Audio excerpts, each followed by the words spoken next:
भगवान की है आरती, पापियों को पाप से है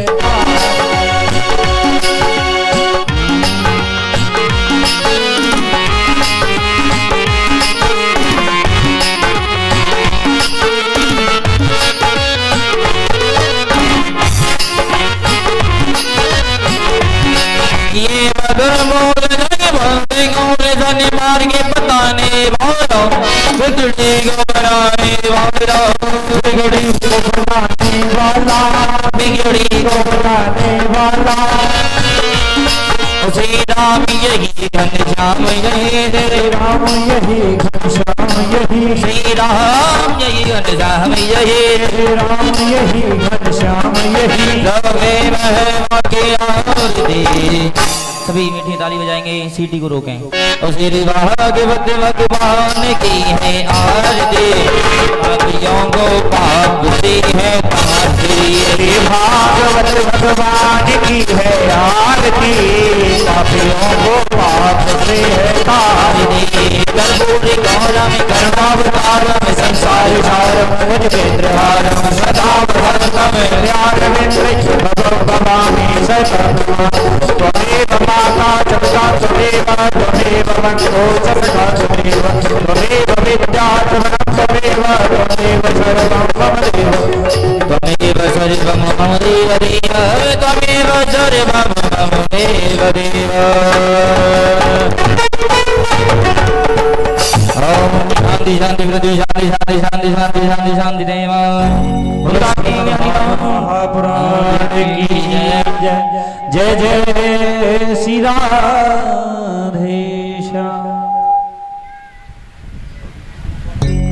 विनायक भवानी शंकरो वंदे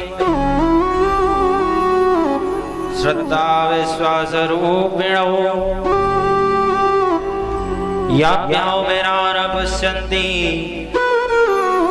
सिद्धः स्वान्तस्थमीश्वरम्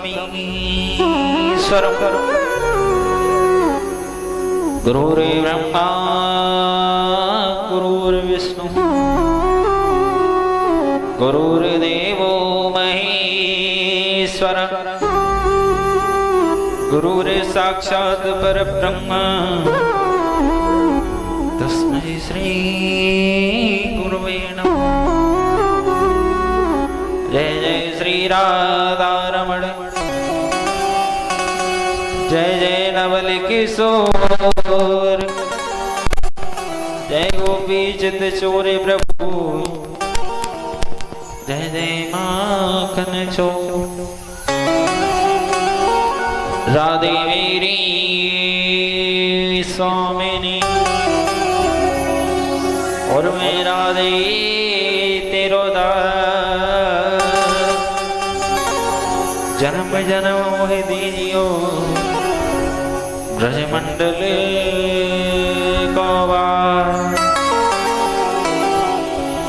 बुद्धिहीन तनु जान के सुमिरो पवन कुमार बल बुद्धि विद्या देहु मोहि रोगले सविगा सिया राम मैं सब जग जाने करम प्रणाम जोरे जगुपानी। हरे राम राम राम हरे हरे, हरे कृष्ण कृष्ण कृष्ण हरे हरे। परम अगली ईश्वर कारण करुणा वरुणालय भक्तवांछा कल्पतरु तनिंदित बिनिंदित पीतांबर धारी श्री बांके हरि लाल के चरणों में इस दास का नमन। लाडली ब्रजमानंदनी आनंद गतनी श्री राधा रानी भगवान शंकर जगत जननी। और जहाँ तक भी मेरी आवाज जा पा रही हो, भाग्य जीवों के हृदय में विराजमान मेरे गोविंद सभी देवी देवता गणों को, इन सभी को मेरा हाथ जोड़ करके नमन। यहाँ पर जो भक्त आए हुए हैं उन सभी को राधे राधे। आइए अपनी मन और वाणी को पवित्र करने के लिए 2 मिनट, मात्र 2 मिनट के लिए हरिनाम संकीर्तन की ओर अग्रसर होंगे। बोलो बांके बिहारी लाल की जय।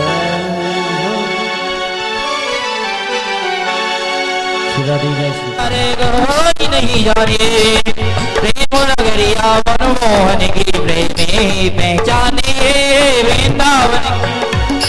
अरे कोई नहीं जाने प्रेम नगरिया मनमोहन की प्रेमी पहचाने।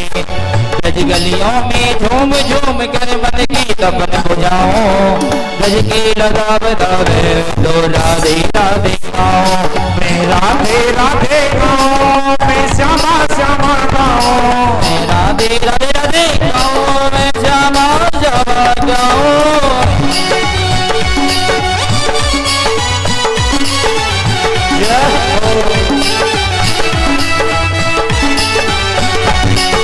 निधवन जी में जहाँ कन्हैया रास रचाते हैं, निधवन जी में जहाँ कन्हैया रास रचाते हैं, और प्रेम भरी अपनी बांसुरिया मधुर बजाते हैं। ओ ओ ओ वृंदावन कन्हैया रास रचाते हैं, प्रेम भरी अपनी बांसुरिया हमें सुनाते हैं।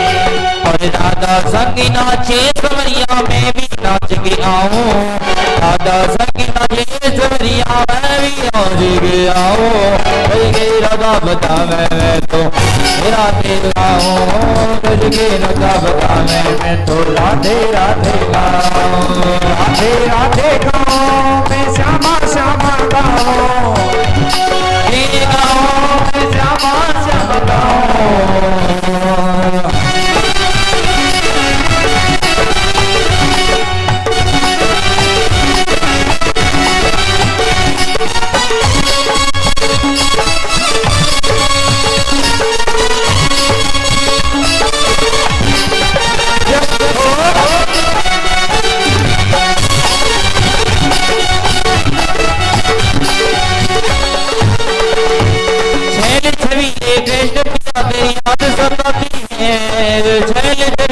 कृष्ण प्रिया तेरी याद सताती है, को कर काली कोयलिया मन तड़पाती है। छैल छबीले कृष्ण प्रिया तेरी याद सताती है, कुकू कर काली कोयलिया तुम बहलाती है। और राधा संग नाचे सवरिया,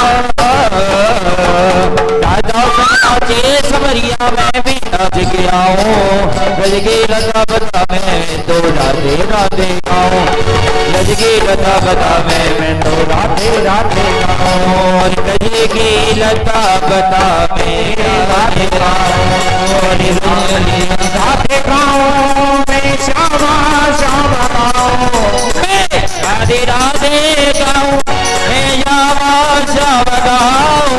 और राधे राधे गाओ, मैं श्यामा श्यामा गाऊं, मैं राधे राधे की जय।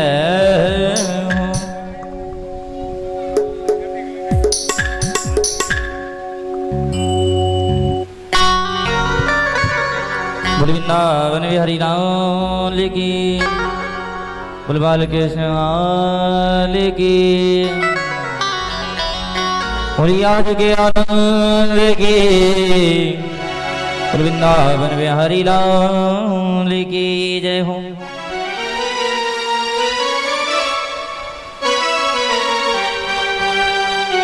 एक बार सभी भक्त जोरदार ताली बजाएंगे। वृंदावन में हरि लाल की बोली मांगे वे हरि लाल की।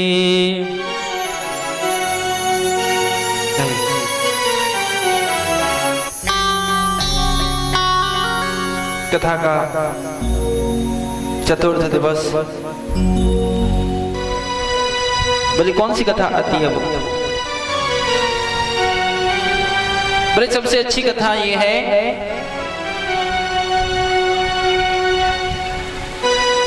कि इस सूर्यवंश की वंशावली में पहले ब्रह्मा जी ने रचना की। ब्रह्मा जी के 10 पुत्र हुए कि मरीचिरत्यंगिरसौ पुलस्त्य पुलह क्रतु और भृगुर्वसिष्ठो दक्षश्च दशमस्तत्र नारदम्। बोले सबसे पहले पुत्र हुए मरीचि ऋषि। मुनि के एक पुत्र हुए जिनका नाम था कश्यप। कश्यप मुनि के पुत्र हुए सूर्यदेव। सूर्यदेव की पत्नी का नाम है संज्ञा। इनके ही वंश में आगे चलकर एक राजा हुए जिनका नाम है राजा सर्याति। सर्याति की पुत्री है सुकन्या। इनका विवाह चैवन ऋषि के साथ में हुआ।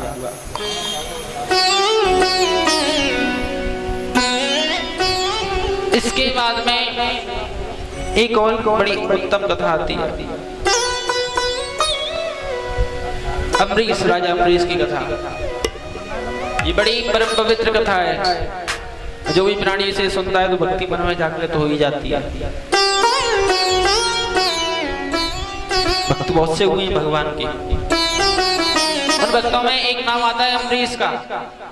ये जो अम्बरीश है बड़े ही सुंदर है। एकादशी का व्रत रहते हैं। किसी और ब्राह्मण को भोजन जरूर कराने चाहिए। ब्राह्मणों का भोजन होना परम आवश्यक है।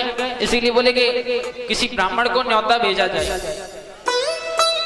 अच्छा, बहुत से लोग एकादशी का नियम भी है, निर्जला रहते हैं। बहुत से लोग फलाहार लेकर के रहते हैं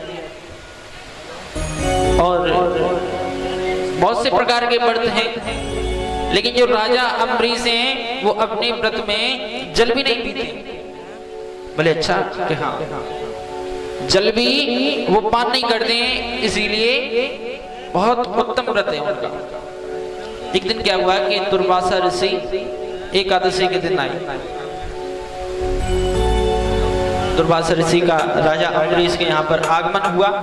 बोले आइए भगवान। बड़ा ही सुंदर सा सम्मान किया। बोले क्या बात है? बोले बात कुछ नहीं है, हम एक ब्राह्मण ढूंढ रहे थे कि द्वादशी को किसी ब्राह्मण को भोजन करा दें, और आपसे अच्छा ब्राह्मण कहाँ मिलेगा? बोले कहते तो ठीक हो, एकादशी का व्रत तो हम भी रहते हैं। बोले फिर क्या? बोले एकादशी का व्रत रहते हैं तो द्वादशी का भोजन हम तुम्हारे यहाँ पे करेंगे। बोले इससे अच्छा विचार क्या होगा?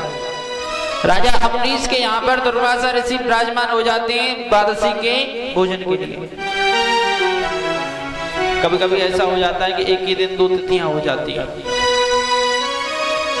द्वादशी भी उसी दिन है, त्रयोदशी भी उसी दिन है। तो उस दिन ऐसा ही हुआ। 12 बजे के बाद में त्रयोदशी लगने ही वाली थी, और यदि त्रयोदशी में व्रत का पारायण करें तो ये अच्छी बात थोड़ी है। बोले फिर क्या? बोले इसीलिए राजा अम्बरीश से उनके ब्राह्मणों ने कहा जब तक दुर्वासा ऋषि नहीं आए। राजा अम्बरीश के जो ब्राह्मण थे उन्होंने कहा कि त्रयोदशी लगने वाली है, द्वादशी में पारायण करने। बोले ब्राह्मण घर पर आए, बिना उनके भोजन कैसे करूं? बोले कोई बात नहीं, आप निर्जला व्रत रहते ना कि हाँ। बोले तो जल पी लीजिए, जल पी करके और पारायण कर लीजिए। ब्राह्मणों का मान भी रह जाएगा और आपका भी पारायण हो जाएगा।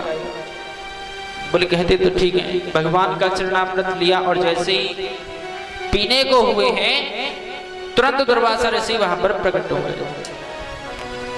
और आज जैसे ही दुर्वासा ऋषि आए आकर के देखा, बोले पहले भोजन कर लेता है और फिर ब्राह्मणों को बुलाता है।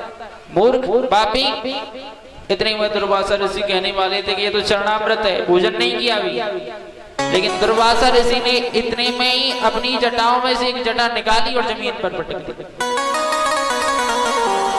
उसमें से भयंकर कृत्या नाम की राक्षसी, जो कि अग्नि के समान थी, भयंकर रूप लेकर के अम्बरीश की ओर दौड़ी है। और दौड़ करके जैसे ही गई है तो अम्बरीश ने हाथ जोड़ लिए। हाथ जोड़े तभी सुदर्शन चक्र वहां पर प्रकट हो गया है। आकर के उस कृत्या नाम की राक्षसी का उद्धार कर दिया।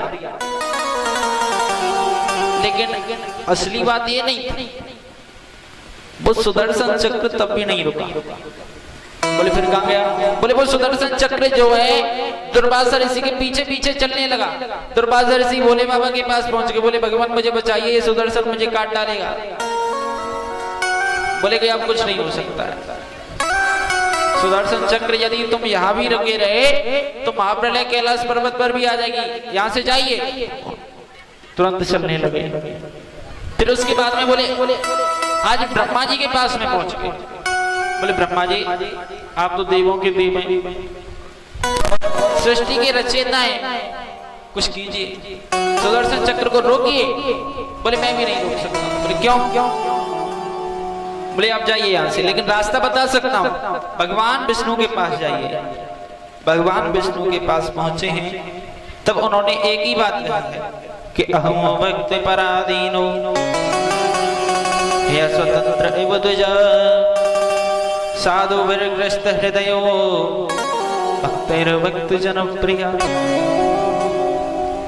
हे दुर्वासा ऋषि, मैं तो भक्तों के पराधीन हूँ और भक्तों पर यदि कोई भी संकट आता है तो मैं उस संकट को काटने के लिए या तो स्वयं जाता हूँ या फिर मेरे अस्त्र जाते हैं।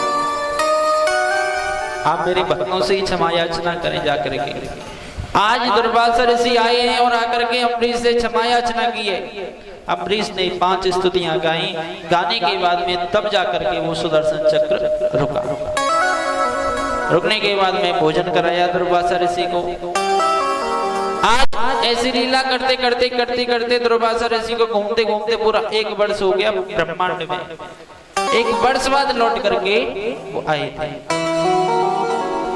अब सोचिए 1 वर्ष व्यतीत हो गया, फिर दोबारा से एकादशी, फिर द्वादशी आई। द्वादशी के दिन जाकर के दुर्वासा ऋषि ने भोजन किया। ऐसे भी भक्त भगवान के हुए हैं। और आजकल कोई व्रत रह लें और सोच ले, अच्छा जैसे कि आज जन्माष्टमी का व्रत बहुत से लोग रहे होंगे, बहुत से लोग रहते हैं ना घर परिवार में जन्माष्टमी का व्रत, तो बहुत से लोगों ने कोशिश की होगी कि हम रहे में, तो लोग रहे होंगे, ये बहुत अच्छी बात है। लेकिन जब व्रत रहे तो उस दिन, उसके 1 दिन पहले सोचती है कि अच्छा इतना खाएंगे कि लाओ भाई रोटी ज्यादा खा लेंगे। क्यों? कि कल व्रत रहेंगे। कि अच्छा कि हाँ कि ठीक है रोटी तो ज्यादा खा ही लेंगे। फिर उसके बाद में अच्छा व्रत का नियम होता है कि 1 दिन पहले से या तो एक छाक पहले से भोजन छोड़ना पड़ता है। सायकाल से ही भोजन छोड़ देना चाहिए। क्यों? क्योंकि पेट में तो रहेगा और 12 बजे बाद जन्माष्टमी लगेगी, तब तक तो पेट में रहेगा, ये व्रत थोड़ी माना जाएगा। इसलिए 1 दिन पहले से भोजन छोड़ देना चाहिए। और फिर उसके बाद में भोजन छोड़ दिया तो थोड़ा बहुत फलाहार ले लें, फिर उसके बाद में शाम को दूध ले लें और हो गया व्रत। लेकिन बहुत से लोग क्या करते हैं कि 1 दिन पहले इतना खाएंगे कि कल व्रत रहे, ताकत की जरूरत पड़ेगी, कल व्रत रहेंगे। फिर उसके बाद में अब बोले आज हम व्रत हैं, सब देखेंगे कि आज हम व्रत हैं कि क्या यार कि जन्माष्टमी, आज घर में कतरी जम गई है तो 2-4 किलो उनमें खा जाएंगे। फिर उसके बाद में बोले कि फलाहार नहीं बन रहा है क्या कुछ? बोले फलाहार में क्या चाहिए कि थोड़े से आलू तल लो। बोले कि ठीक है आलू तल गए। अब बोले अब क्या चाहिए कि कूटू की पकौड़ी थोड़ी सी हो जाए दही से तो अच्छा लगेगा है। कुछ लोगों को ये भी आदत है। अब फिर फलाहार भी हो गया अच्छा, बहुत से लोग हास प्रयास के लिए क्या कहते हैं कि आज तो कमजोरी सी दिख रही है आज के। हाँ, बढ़ तो रहा हूं मैं, सवेरे तो भूख इतना खाए हुए पे, फिर उसके बाद में शाम हो गई। अब शाम को बन रही है ओहो हो कूटू की पूड़ियाँ, आलू की सब्जी घी में तली जा रही है, आलू की सब्जी बन गई और काली मिर्च डाल करके उसमें, और दही ले आओ भैया थोड़ी सी, आलू तल लिए ना उन्हें भी ले आओ। अब फिर ये सब खा लिया, खाने के बाद में सोने का टाइम आया तो थोड़ा सा दूध ले आओ, 1 लोटा दूध पी गई। तो चढ़ते महंगो पर भैया, ऐसा क्यों? भगवान कभी नहीं कहते कि मेरे लिए भूखे रहो, कभी नहीं। और भगवान ये भी कहते हैं कि भूखे रहो तो ढंगते ही रहो, ऐसे थोड़ी के भूखे नाव रह रहे हो नाव बढ़त को कर रहे हो, ऐसे कार्य नहीं चलता। इसलिए एक दिन पहले से ही भोजन छोड़ देना चाहिए। राजा अम्बरीश ऐसा ही व्रत करते हैं और निर्जला व्रत रहते हैं, जल भी नहीं पीते। एक बार इनके ही वंश में आगे चल करके एक राजा हुए जिनका नाम था राजा सगर। अब इत की जगह अत हो जाए तो थोड़ी सी दिक्कत हो जाती है। राजा अम्बरीश बड़ी अद्भुत है, लेकिन इनका जो परिवार है वो भी अद्भुत है। क्यों? क्योंकि ये सूर्यवंश के, सभी लोग इन्हें सूर्यवंशी कहते हैं। आगे चल करके जैसे ही राजा सगर का जन्म हुआ, इनका विवाह हुआ तो इनकी 2 पत्नियां थी। पहली का नाम सुमति और दूसरी का नाम था केसरी। तो केसरी से इन्हें एक ही पुत्र प्राप्त हुआ जिसका नाम था असमंजस। असमंजस पुत्र प्राप्त हुआ, लेकिन जो सुमति पत्नी है उनसे 60,000 पुत्र प्राप्त हुए। बोले 60,000 के? हाँ 60,000। जब 60,000 पुत्र राजा सगर के हुए तो राजा सगर को अभिमान हो गया। इन्होंने राज अश्वमेध यज्ञ करना प्रारंभ किया। बता दें कि जो भी 100 अश्वमेध यज्ञ कर लेता है वो इंद्र की गद्दी को पाने के योग्य हो जाता है। इसीलिए इन्होंने अश्वमेध यज्ञ करना प्रारंभ कर दिए।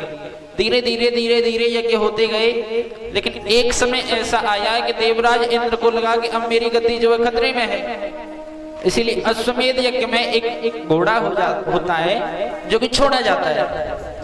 और जैसे ही घोड़ा छोड़ा जाने वाला था तो रात्रि में देवराज इंद्र ने उस घोड़े को चुराया और चुरा करके कपिल भगवान के आश्रम पर बांध दिया। देवराज इंद्र ने ये कार्य किया। अब यही संतों का सम्मान देखा जाता है। अब कपिल भगवान तो ध्यान में थे, तपस्या में थे, उन्हें तो कोई मतलब ही नहीं था। उनके आश्रम पर देवराज इंद्र बांध करके जैसे ही गए तब 60,000 पुत्रों ने उस घोड़े को, उस अश्व को ढूंढना प्रारंभ कर दिया। और जैसे ही ढूंढना प्रारंभ किया है धीरे धीरे धीरे धीरे तो कपिल मुनि के आश्रम पर पाया।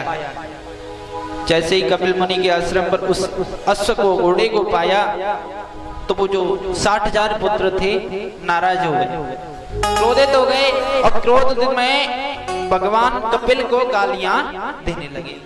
बराबला कहने लगे कि अरे ढोंगी है, चोर है, पापी है, बताओ हमारे घोड़े को चुरा करके यहाँ पे ढोंग कर रहा है। अब तरह तरह की गालियां जब 60,000 पुत्र देने लगे, कपिल भगवान का ध्यान भंग हुआ।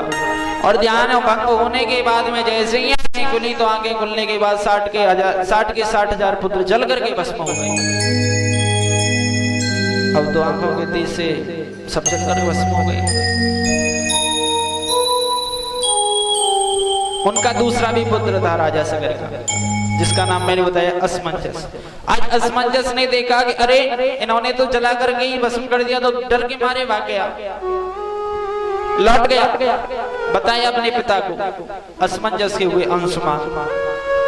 अंशुमान ने कपिल भगवान की तपस्या की तो प्रकट हो गई। बोले क्या बात है?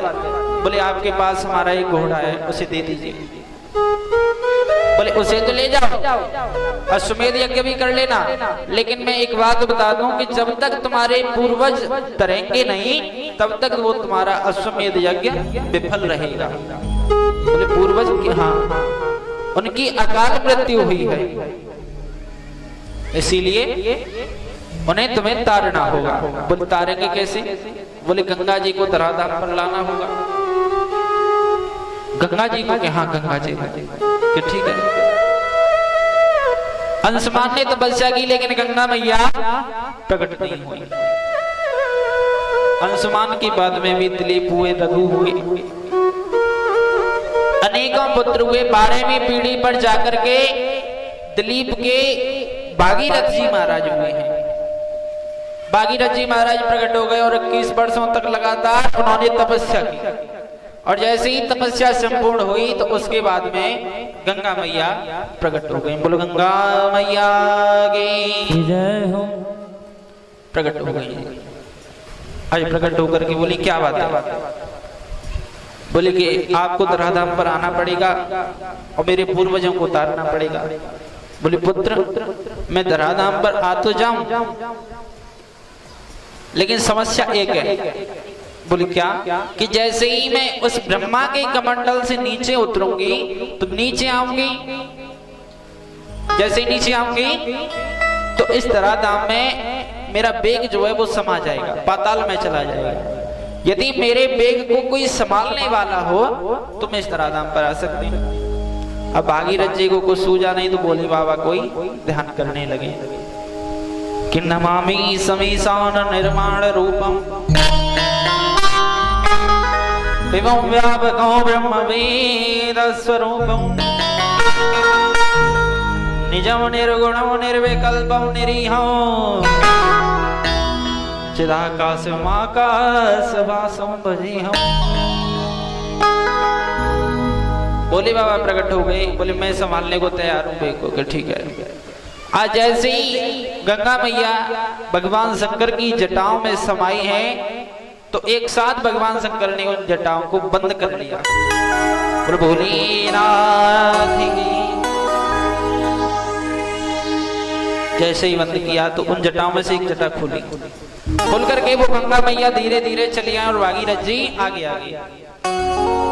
आगे आकर के उनके पूर्वजों को उतार दिया। न जाने आज तक कितने पूर्वजों को उतारा है गंगा मैया ने। त्रेता युग से लेकर के इस युग तक अनेकों पूर्वजों को उतारा है।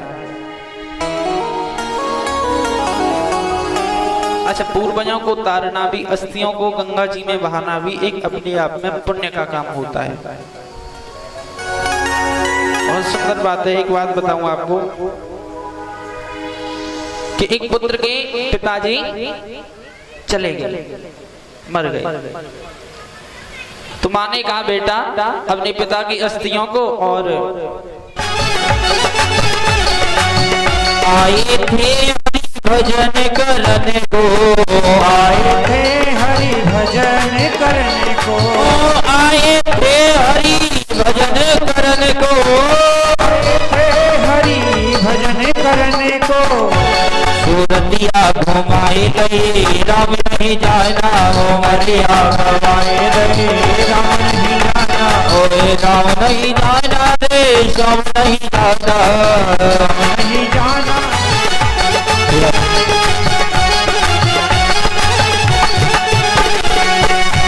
कपट से माया जोड़, झोंक कपट से माया जोड़ी, कपट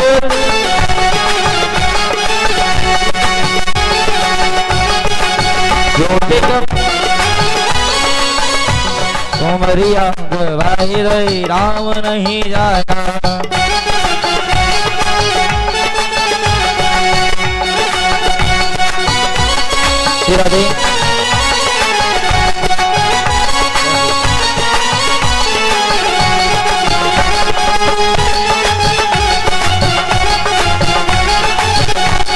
राधे हरिया गवाए रही राम नहीं जाना, हरिया गवाए रही राम नहीं जाना, राम नहीं जाना रे राम नहीं जाना, जा चालू तो दोबारा दिखो राम नहीं जाना, ओ हरिया गवाए रही नहीं जाना।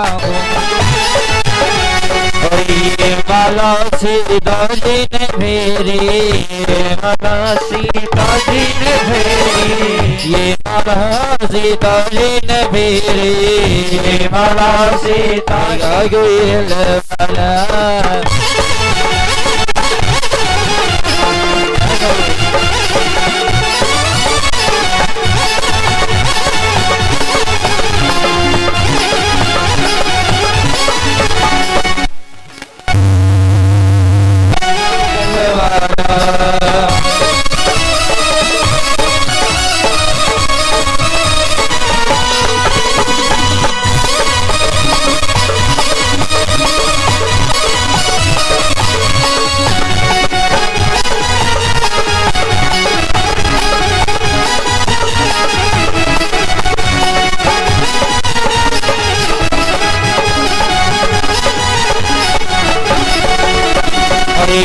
माला राधा जी ने फेरी, माला राधा जी ने फेरी, माला राधा जी ने फेरी, माला राधा जी ने फेरी, मिलेगा मुरली वाला जबेगा कोई दिल वाला, राम नाम की माला जपेगा कोई दिल वाला।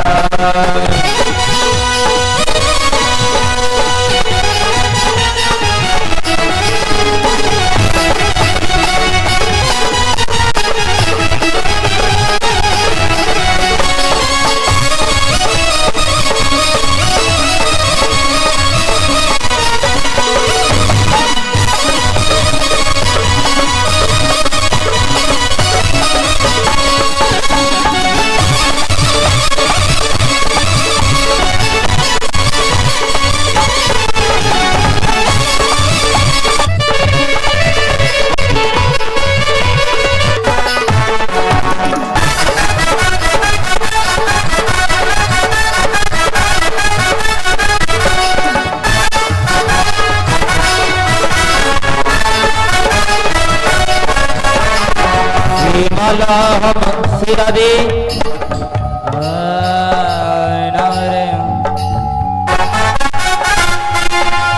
जय श्री राम। अब राजा प्रारंभ हुआ। धीरे धीरे राजा आए हैं, लेकिन उस धनुष को कोई उठा नहीं पाया है, क्योंकि अभिमान को उठाया नहीं जाता, तोड़ा जाता है। इसलिए निवेदन किया, लेकिन कोई भी नहीं आया, उठा ही नहीं पाया। अब कारण इसमें यह था कि राजा जनक क्रोधित हो गए। बोले कि मुझे तो लगता है इस धरती पर कोई वीर ही नहीं है। बोले वीर? हाँ, ये धरती जो है वीरों से हीन हो चुकी है, और इस तरह नाम पर कोई भी वीर अब बचा नहीं है जो इस धनुष को उठा सके। अच्छा, इसे उठाया जाता तो कैसे उठाया जाता? 10-20 सैनिक मिलकर के रथ से इसे बांध करके तब जाकर के खींच करके इसे रखा जाता था। जब कोई भी इसे नहीं उठा पाया, बड़ी समस्या हुई, कुछ समझ में नहीं आया। राजा जनक निराश हो गए, और जब मुझे ये बात कही ना कि कोई वीर नहीं है, इतने में जनक जी वो लक्ष्मण जी महाराज आ गए। बोले महाराज, जहाँ ऐसे सूर्यवंशी बैठे हों, रघुवंशी बैठे हों, ऐसी बातें वहां पे शोभा नहीं देती। और आप तो धनुष की बात कर रहे हो, आप तो धनुष की बात कर रहे हो। यदि मेरे भगवान प्रभु श्री राम की आज्ञा हो जाए तो मैं तो पूरी धरती को उठाऊं और कच्चे घड़े के समान फोड़ दूं। बोले अच्छा, इतने वीरों तो उठाओ। इतने में जो राजा महाराजा बैठे थे वहां पर, वो बोले लो, यह धनुष उठ रहा था, अब धरती फूटने लगी।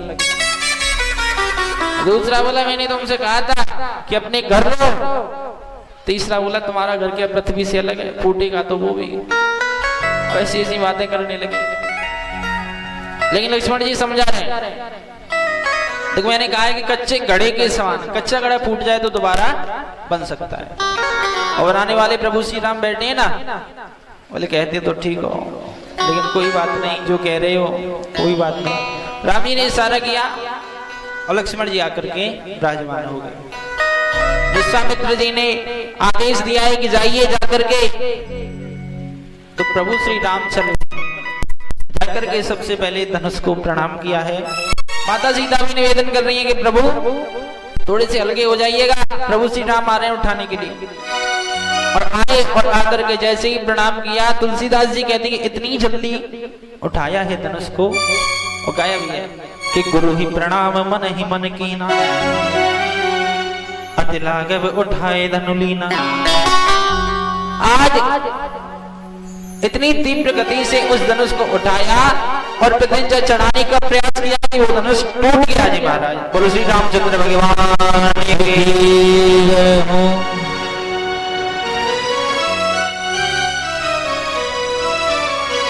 जैसे ही धनुष टूटा तो पूरे ब्रह्मांड में आवाज हो गई। परशुराम जी तक भी आवाज पहुंच गई। बोले ठीक है। इधर विवाह का प्रायोजन प्रारंभ हुआ। माता सीता माला को लेकर के आई और प्रभु श्री राम को डालने का प्रयास किया है, लेकिन डाल नहीं पाई है क्योंकि थोड़ी सी छोटी थी माता सीता और प्रभु श्री राम लंबाई में बड़े थे और तन करके और खड़े हो गए। बोले क्यों? बोले इसलिए कि मर्यादा पुरुषोत्तम राम है और वो भी रघुवंशी है। ठीक है। आज लक्ष्मण जी की ओर इशारा किया कि लक्ष्मण जी कुछ कीजिए, तो लक्ष्मण जी दौड़े और दौड़ करके चरणों में करके बोले भैया आपने तो कमाल कर दिया, धनुष को तोड़ दिया, बताओ अब जब हमारे कोई चरणों में आए तो उसे उठाने के लिए झुकेंगे तो सही। आज लक्ष्मण जी को उठाने के लिए झुके हैं और जैसे ही माता सीता ने वो माला, बोलो प्रभु श्री रामचंद्र भगवान की जय हो, माता सीता की जय हो।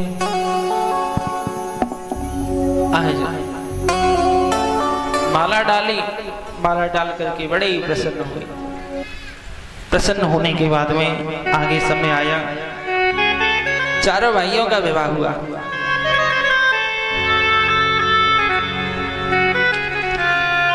विवाह हुआ, विवाह होने के बाद में आगे चले।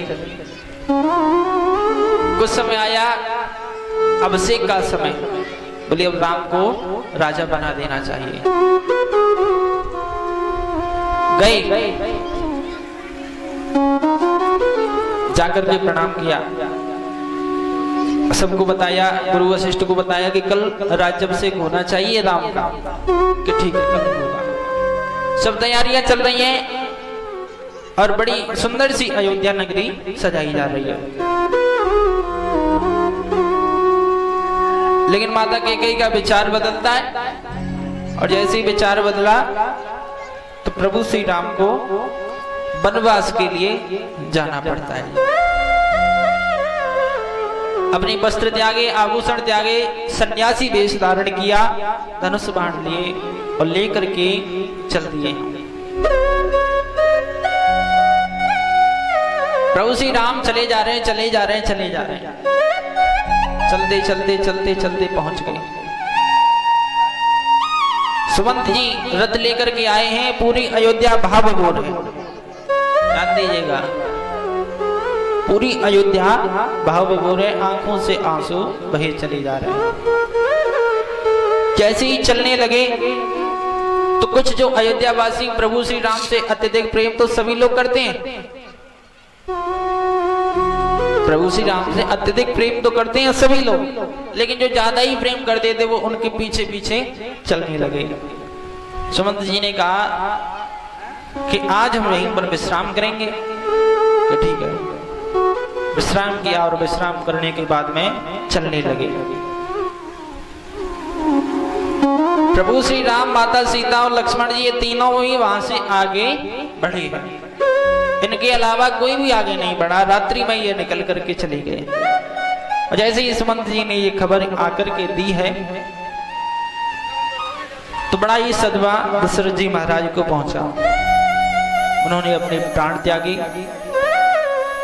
राम जी को पता चला तो तर्पण भी किया।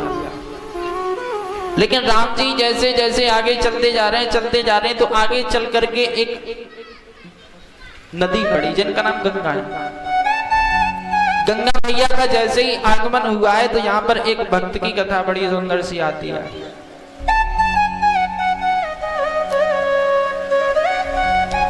बहुत सुंदर भक्त है ये। अच्छा बताओ, राम जी को गंगा जी से पार किसने कराया था? केवट ने। केवट बड़ा ही सुंदर है। केवट खड़ा है बीच गंगा जी में, बीच गंगा जी में केवट खड़ा है और उस चप्पू को लगा करके कि नाव आगे ना बढ़े और ना इधर उधर हो। प्रभु श्री राम उस बालू में पग रखते हैं और पग रखते रखते नंगे पैरों पहुंच जाते हैं। जोर से आवाज लगाई, ओ भैया केवट चलोगे क्या? केवट बोला, अच्छा 2-4 बार आवाज दी भगवान ने तो 2-4 बार में तो उसे सुनाई दिया, 2-4 बार में उसे सुनाई दिया। केवट बोला कि क्या कह रहे हो कि चलोगे क्या, हमें पार लगाओगे? केवट बोला नहीं चलूंगा, दूर से हाथ ला दिया। अब प्रभु श्री राम बोले पास में तो आओ। अच्छा केवट क्यों कह रहा है कि नहीं चलूंगा और इतनी नखरे क्यों दिखा रहा है कि उसी की नाव अकेली हो? नावें तो और भी हैं। बोले नावें तो और भी हैं, चलाने वाले भी हैं, लेकिन इस केवट ने अपने महाराज निषाद राज से कहा कि कल एक भी नाव गंगा जी में दिखनी नहीं चाहिए।